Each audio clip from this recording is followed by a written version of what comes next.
Greetings and welcome to the ServisFirst Bancshares second quarter earnings call. At this time, all participants are in a listen-only mode. A brief question and answer session will follow the formal presentation. If anyone should require operator assistance during the conference, please press star 0 on your telephone keypad. As a reminder, this conference is being recorded. It is now my pleasure to introduce your host, Davis Mays, Director of Investor Relations. Thank you, Davis. You may begin. Good afternoon, and welcome to our second quarter earnings call. Today's speakers will cover some highlights from the quarter and then take your questions. We will have Tom Broughton, our CEO, Henry Abbott, our Chief Credit Officer, and Kirk Presley, our CFO. I'll now cover our forward-looking statements disclosure. Some of the discussion in today's earnings call may include forward-looking statements. Actual results may differ from any projections shared today due to factors described in our most recent 10-K and 10-Q filings. Forward-looking statements speak only as of the date they are made, and ServisFirst assumes no duty to update them.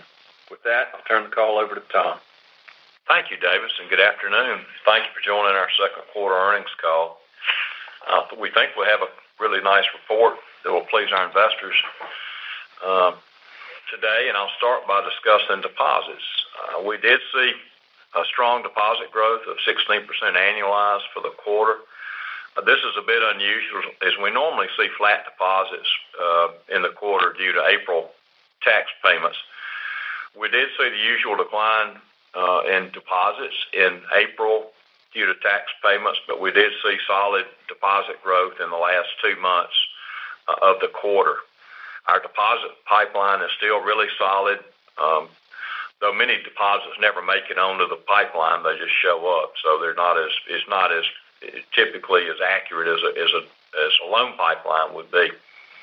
So the growth is broad-based throughout our footprint.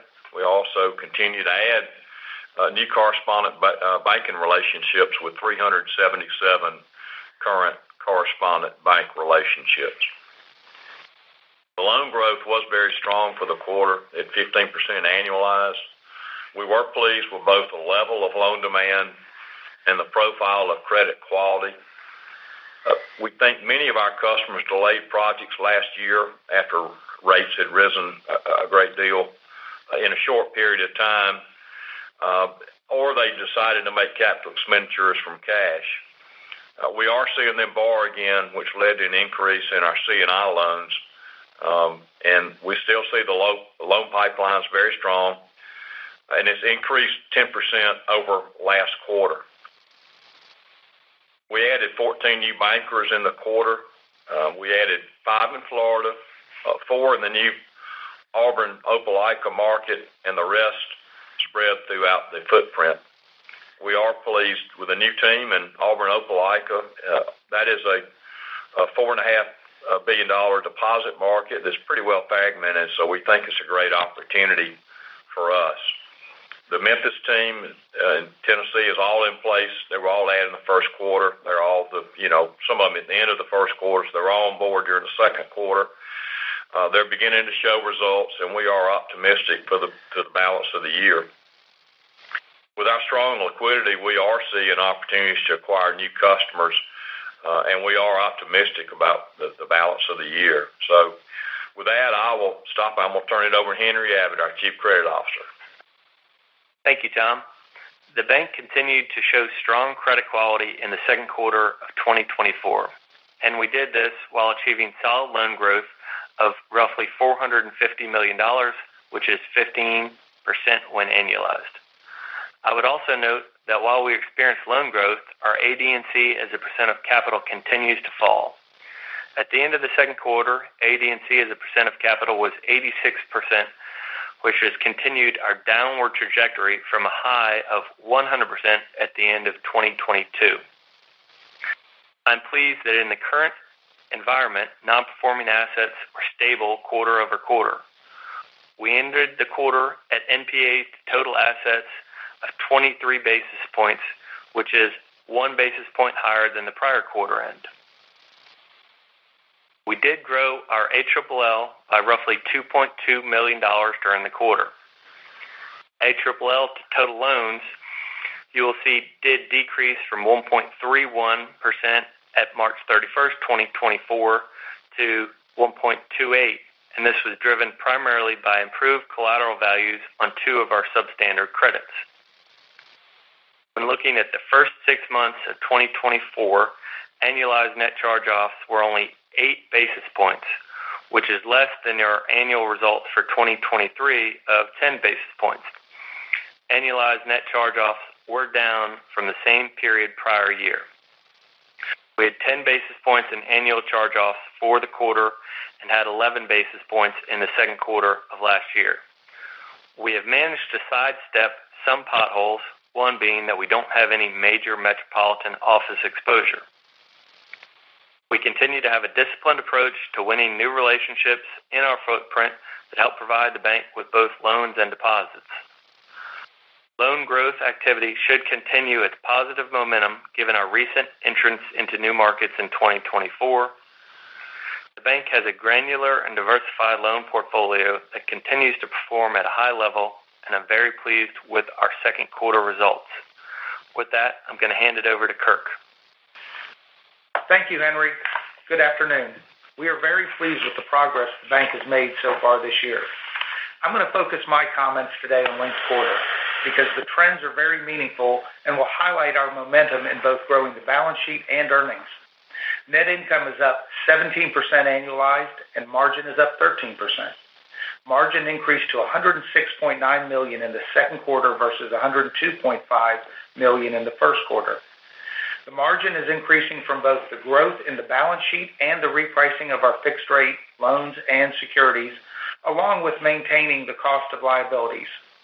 Both loans and deposits had strong growth during the second quarter, and the pipelines continue to grow.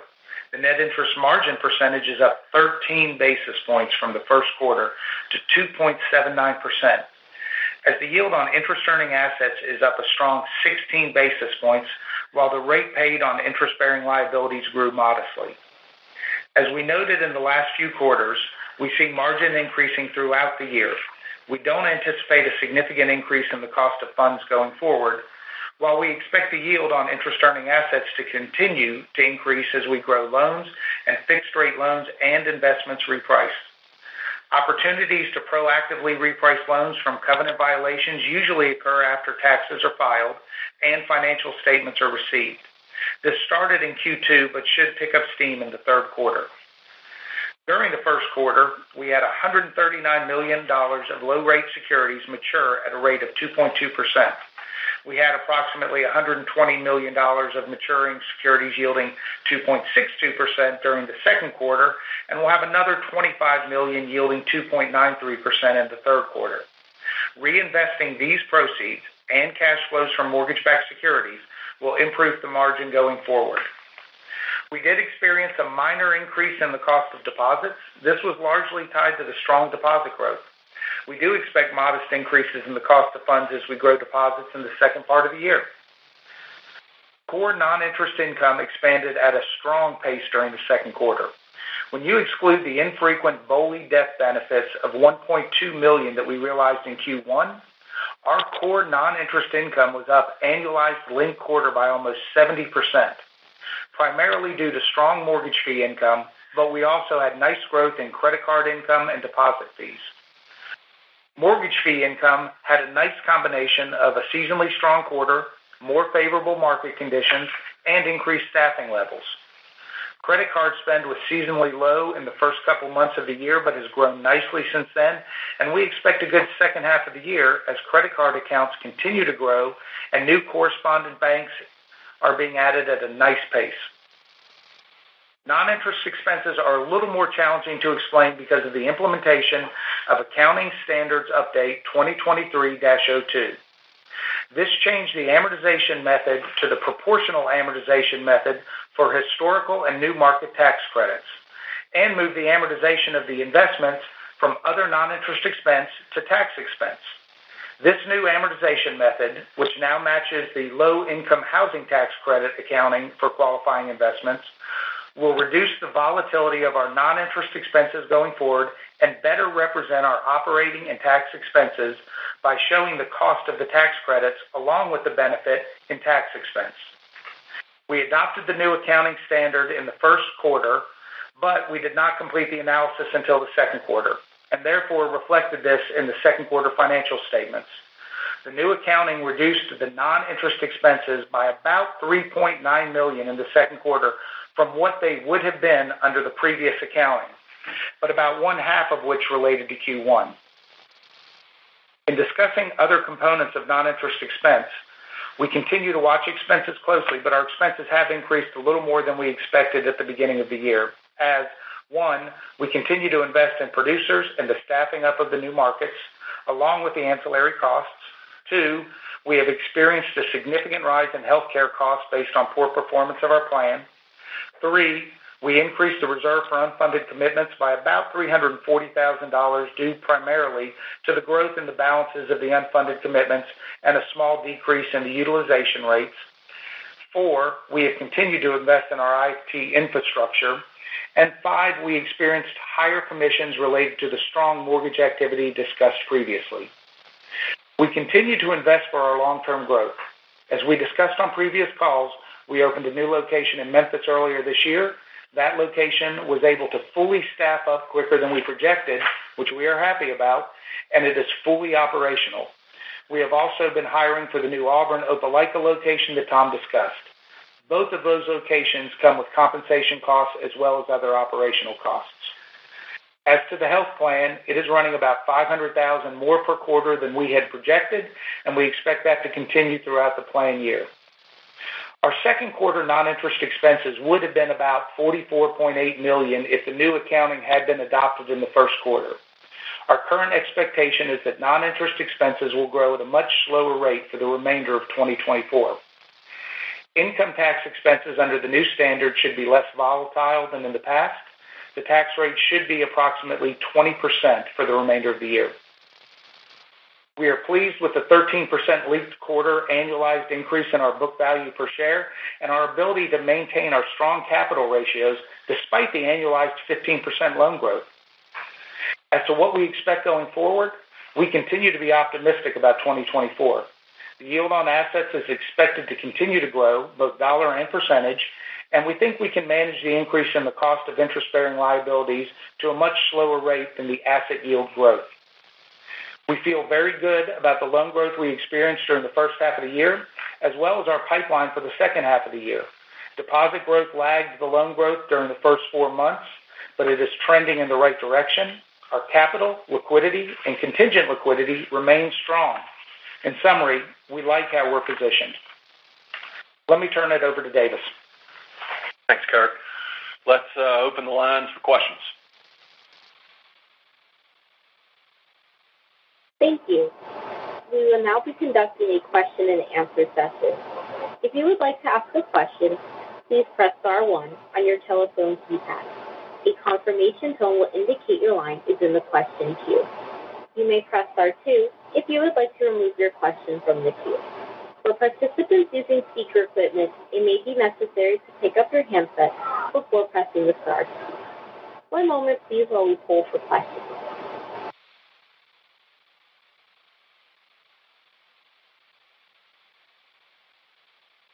Thank you. Our first question comes from the line of Stephen Moss with Raymond James. Please proceed with your question. Good morning, or good afternoon, guys. Hey, afternoon. We'll just maybe start off on the loan pipeline here. You guys talking about it being up quarter over quarter. Just curious, is it broad-based as like the loan growth we saw this quarter, or is it more concentrated in any particular type of loan classification, and just kind of where you're seeing it geographically as well? Yeah, Steve, it's broad-based, and it's all types. And, of course, we've been waiting for the C&I to come back, and we did see that this past quarter. We saw for a long time we had a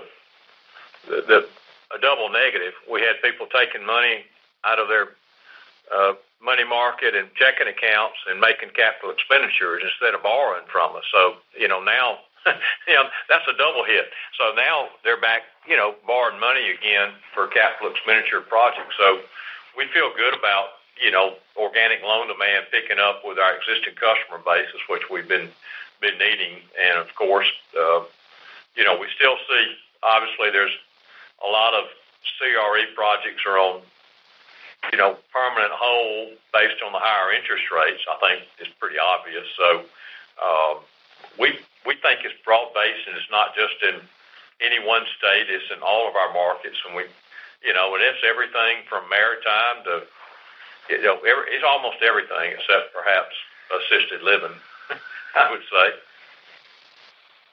Okay. Appreciate that. And in terms of just the margin here, I see you guys are getting, booking new loans just over 8% here.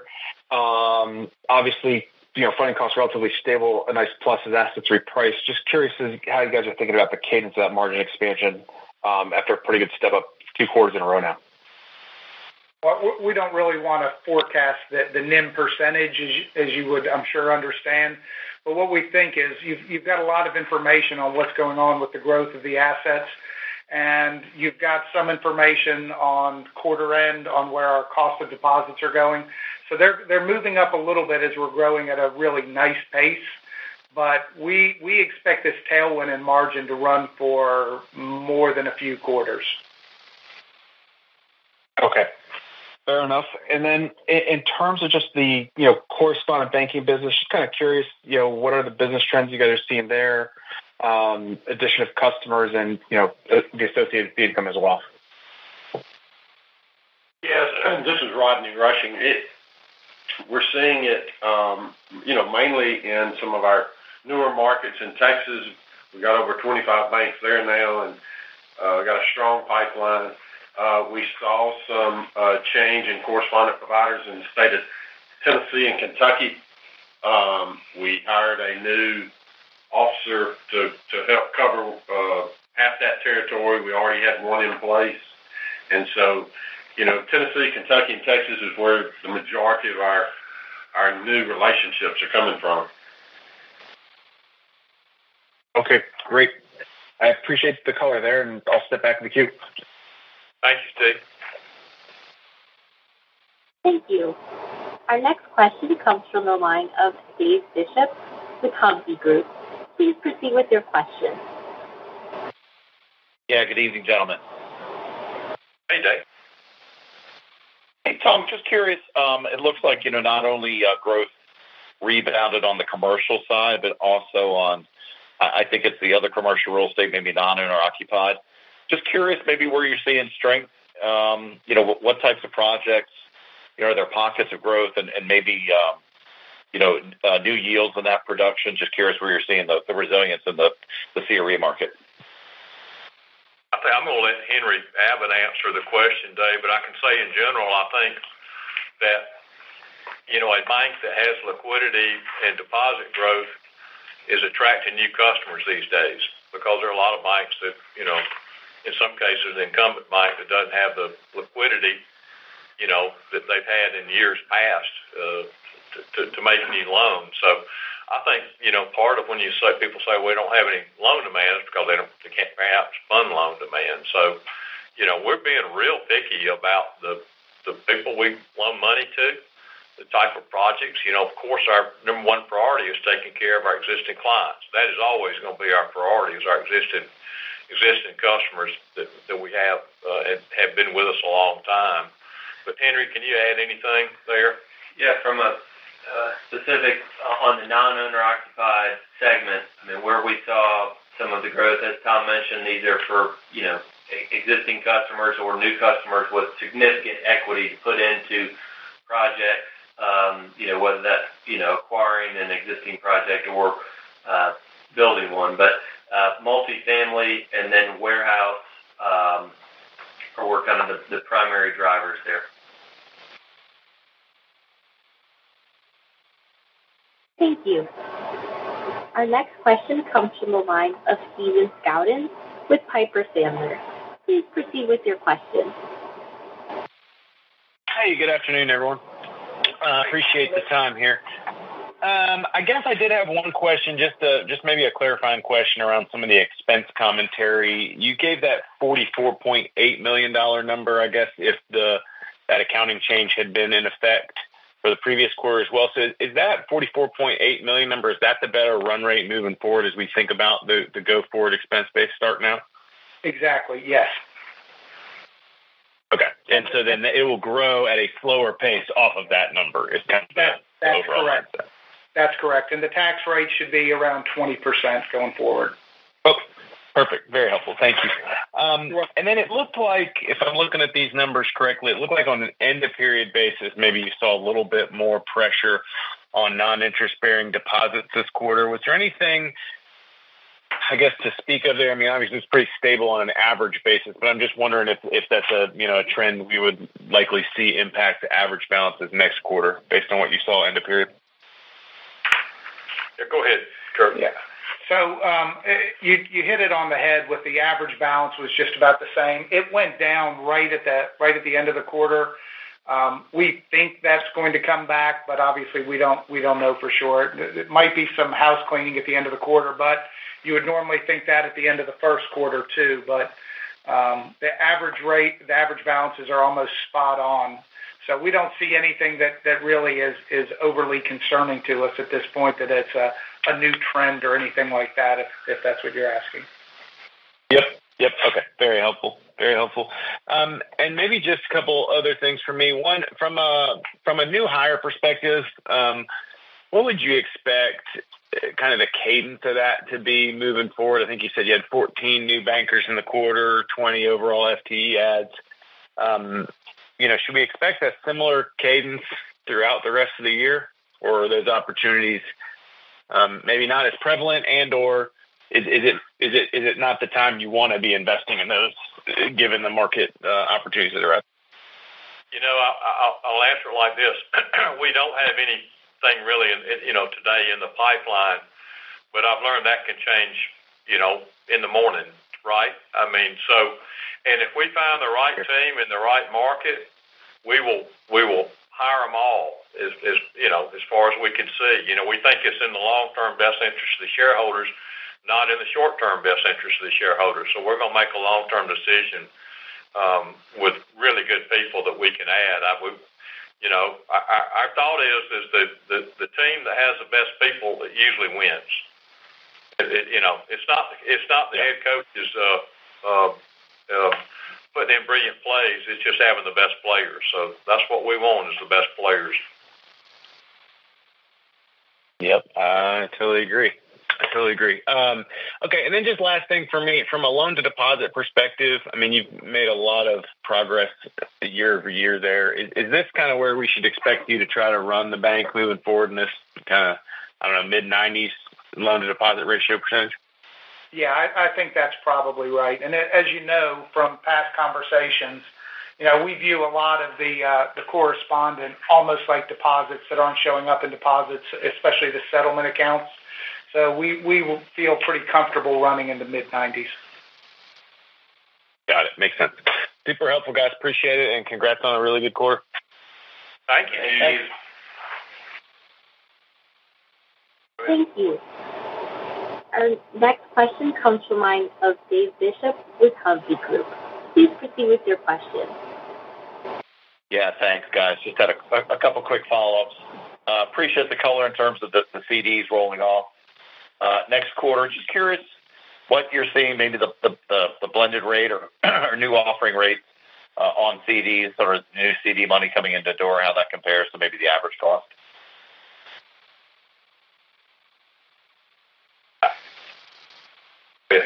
So I'd like to give you a really firm answer long term, but we really play with that a lot based on the need and the markets and what they're asking for and what the competition is doing. So I can't give you a firm answer of where that's going to be 6 weeks from now. Well, I would say that we've seen CD rate pressures moderate over the last more than several weeks. I would say it's been the last couple of months. We've seen less active people. We look at the different markets, what the CD offerings are. In many cases, this is a defensive product for us, not an offensive product. We've never advertised a rate since we were founded 19 years ago. Not in emails, not in print, not in not in any form. We've never advertised rates at all, because that's not how that's not how you win the game. So I just think we have a defensive product out there. Price and I think is moderating down. I'll be surprised if we don't see continued price moderation in CD market, Dave. And as a reminder, that's less than 10% of our interest-bearing liabilities. Yeah. Just curious in terms of maybe the markets where you're seeing, rate pressures moderate. Are you seeing sort of these CD specials or offerings, dip below the 5% range, broach the 4.5%, the high 4% range? Just curious. More like the 4.5%, something like that. Got it. And then one final question, just curious on loan repricings over the rest of the year. Just curious how much of the loan portfolio we should expect to maybe to turn or reprice over the second half of the year. Thanks. Well, when you're talking about repricings, we usually define repricings as opportunities to reprice a loan that hasn't matured. Is that what you're asking, or are you talking about total maturities and fixed rate? Probably total maturities, including the fixed rate, correct? Okay. We think we run around $2 billion a year, so about $1 billion. Now, some of that is dependent on what we call repricings, which are also the opportunity to go in, and when we get the financials, if there's some footfall from the loan covenant, we get to readdress the rate on the loan, and that picks up really in earnest in the third quarter. We've had about $190 million of those through the first half of the year, and really it starts in earnest in the third quarter, but in general, probably in that $1 billion range. And then when you say starts in earnest, are those loans with covenant defaults? Just curious. I'm not sure if I understood it. Yeah, it could be a covenant default. It could be, and usually they're small ones. So we don't view these as indications of real credit deterioration. But usually there's something when you get the financials and the tax returns, which started in the second quarter and picks up in the third quarter, where we're going to dig through all of them. And if we get an opportunity to reprice a low-rate fixed-rate loan, we'll take that opportunity in most cases, depending, of course, on the client. Henry, how many different ways are there to have a loan repricing opportunity? I mean, is it 20 or 30? It's a big number. It's a big number, and part of it might be the lack of collection of financials. So you were supposed to get them, in May, and you still haven't got them. So now we use that as a repricing event. Past dues, or if they were past due, that's an opportunity. I mean, it's just a lot of things. They didn't pay the real estate taxes in a timely manner. That could be an opportunity. I've really been amazed at all the different ways that people have a contract violation. That's really, and in many cases, they say they have a draw period on a loan, and they don't do it in time, so they have to come back into us and we can, agree with them. Certainly, we work with our borrowers. We're going to work with them all the time. So, but there's a lot of opportunities that more so than I ever dreamed possible when we saw rates go up, start going up over the last 18 months or so. With that, and I know it's not disclosed as of yet, but any material change in the classified criticized trends quarter over quarter? No major changes. We see more positive results than negative results, Henry. On balance. Yes, generally, kind of stable across those categories. Great, thank you. Thanks. Thank you, Dave. Thank you. There are no further questions at this time. This concludes today's teleconference. You may disconnect your lines at this time. Thank you for your participation.